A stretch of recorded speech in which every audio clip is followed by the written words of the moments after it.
Dès 2022 déjà, un jeune député LFI avait fait sortir de ses gonds Cyril Hanouna pour avoir osé évoquer son patron Vincent Bolloré. Parce qu'aujourd'hui en France, vous avez 5 personnes qui possèdent autant que 27 millions de personnes. Et les 5 personnes les plus riches, ce sont les mêmes personnes qui appauvrissent la France et elles appauvrissent l'Afrique. Je vais vous donner l'exemple rien que de Bolloré, qui a déforesté le Cameroun. Excuse-moi mon chéri, c'est que t'es dans le groupe Bolloré ici. Qu'est-ce que tu viens foutre ici alors? Mais j'ai aucun problème. De Bolloré t'a donné de l'argent parce que t'es chroniqueur ici. Et j'ai aucun problème à le dire. Aucun problème, parce qu'elle boycotte la chaîne. Oui, c'est pas le sujet. Parce qu'elle boycotte la chaîne, c'est pas le sujet. Non, je préfère venir sur la chaîne et dire que Bolloré a un procès avec 150 personnes au Cameroun. Non mais t'es venu ici pour faire le malin en fait. Mais attends, Cyril, je suis député et toi t'es censé être un responsable de médias. J'ai pas le droit de dire ça sur une chaîne télé. T'es en train de dire à un élu de la République. Mais arrête de dire à un élu, arrête de te la raconter, élu ou pas élu, je m'en bats les couilles que tu sois élu moi. Mais t'es irresponsable ou quoi? Tu crois que la liberté de la presse on peut jouer avec? Tu crois que j'ai peur de toi ou quoi? Si t'es député c'est grâce à nous. Mais t'as voté pour moi toi? Si t'as même pas de liberté à l'Assemblée nationale, dès que tu parles il ferme ta gueule. Allez, tais-toi. Dès que tu parles il ferme ta gueule. T'es sérieux ou quoi? T'es un irresponsable Cyril. Toi tu fais du mal à la France. Tu fais monter le racisme en France et on n'a même pas le droit de critiquer Bolloré sur ta chaîne. Je suis le premier à défendre le racisme ici. Tu fais pas ton métier. Tu protèges ton patron au moment où c'est quoi? Tu viens ici, tu fais le malin, t'es une merde. Tu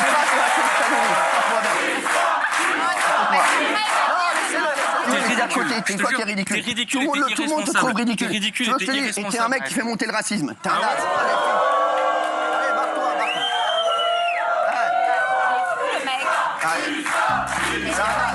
Fin 2023, pour discréditer la France insoumise à l'occasion de la guerre Israël-Gaza, les télés des milliardaires vont tenter de faire croire que le parti de Jean-Luc Mélenchon serait antisémite.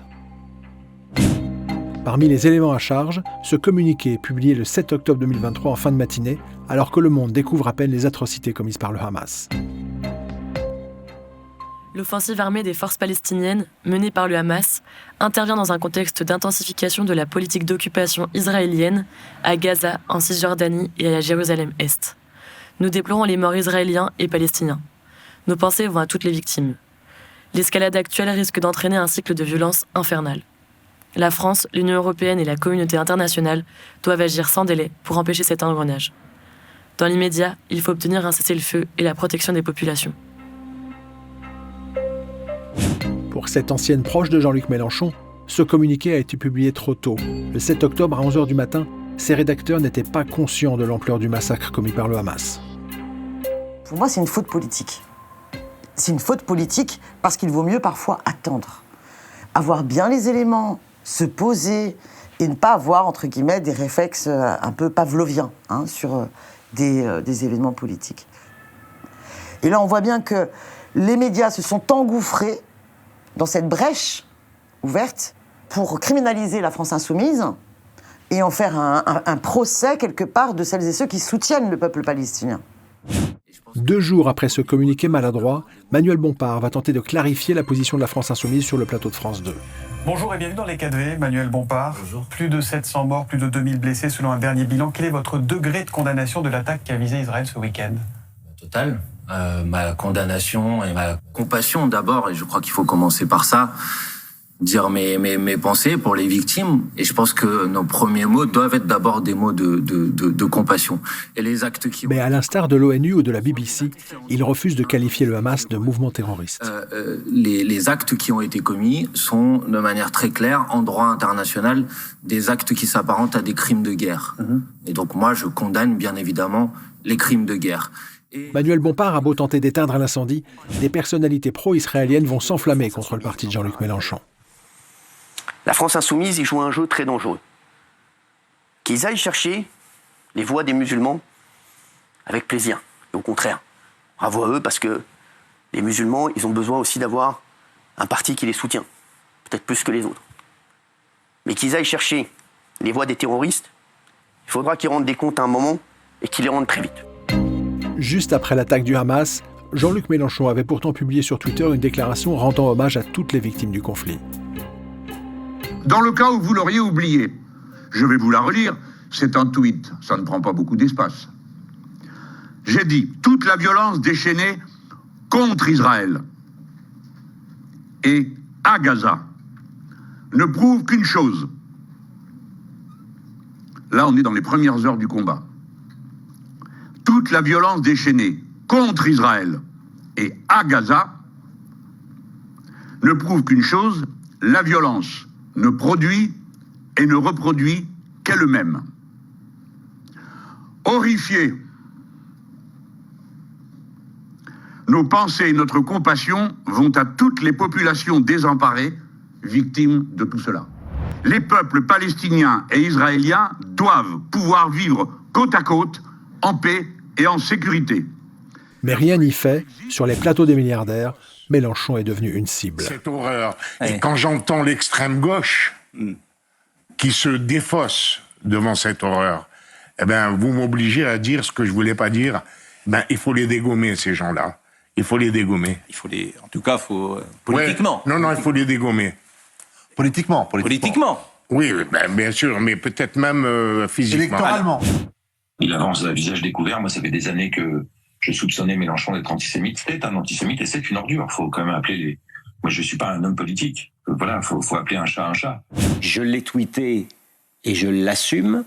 Monsieur Mélenchon est devenu le porte-parole du Hamas en France. Mais enfin, quand ils ont fait leur NUPES, Mélenchon était déjà sur des positions islamo-gauchistes et déjà sur des positions antisémites. C'est quoi, Hitler, il flirtait avec les codes antisémites aussi. Il y a un moment donné où il y a des antisémites, et puis il faut le dire, clairement. Moi, je le dis au premier imam de France qui est devenu Jean-Luc Mélenchon, ferme bien ta grande gueule et à jamais. Ces derniers mois, ces procès en antisémitisme ont également visé Dominique de Villepin. Fin 2023, après la censure de voix pro-palestiniennes par Hollywood, voilà ce que l'ancien ministre des Affaires étrangères de Jacques Chirac déclarait dans Quotidien.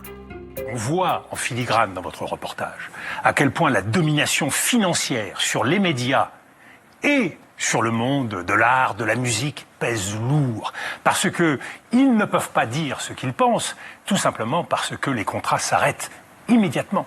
Donc on voit bien que la règle financière qui est imposée aujourd'hui aux États-Unis, dans la vie culturelle, elle pèse lourd. Malheureusement, nous le voyons aussi en France.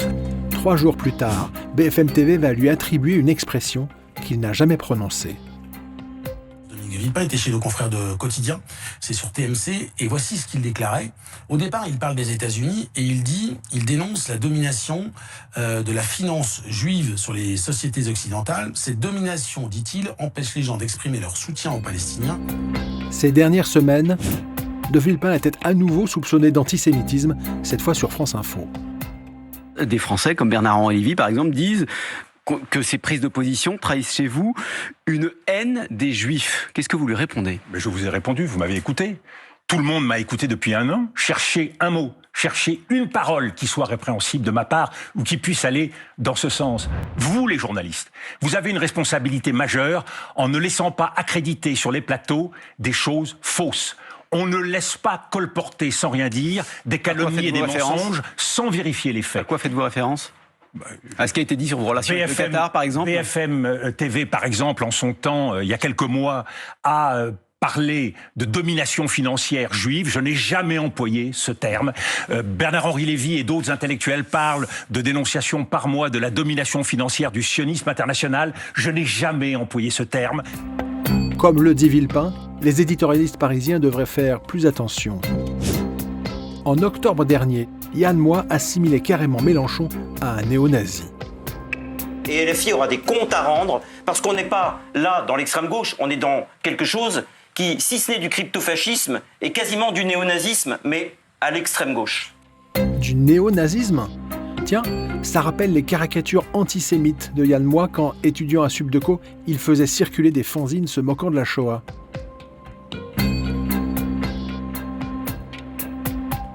Comme ce dessin évoquant le club Mickey à Auschwitz.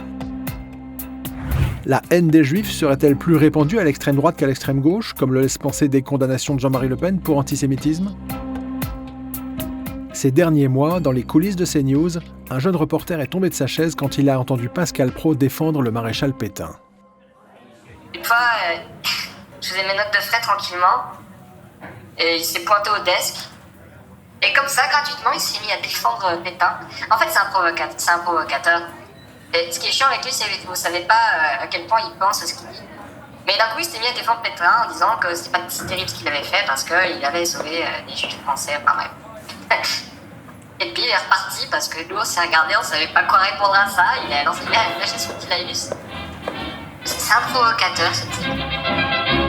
Maréchal, nous voilà. Fascination pour le maréchal Pétain, haine des communistes, détestation des étrangers, la dérive actuelle des médias des milliardaires rappelle celle de l'entre-deux-guerres. Maréchal, nous voilà. Quand la grande presse des industriels avait basculé en faveur du nazisme. Décryptage d'un des cofondateurs de Mediapart.